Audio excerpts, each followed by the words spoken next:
Hello, welcome to our single-family site evaluator tutorial. From our homepage, this tool can be found under Information Resources.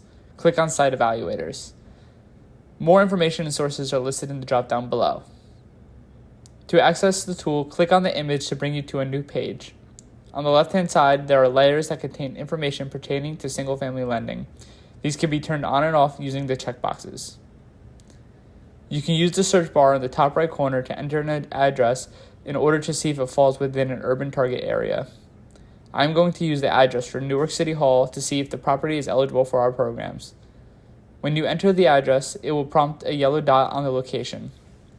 Click on the yellow dot to retrieve data from the layers you selected on the left-hand side. This property is located within an urban target area and provides some property information. You could add layers to provide more information. If I add county data, I can see that Essex County is eligible for $15,000 for our down payment assistance program. If you have any questions on this tool, you can contact us at policy@njhmfa.gov. Thanks for watching.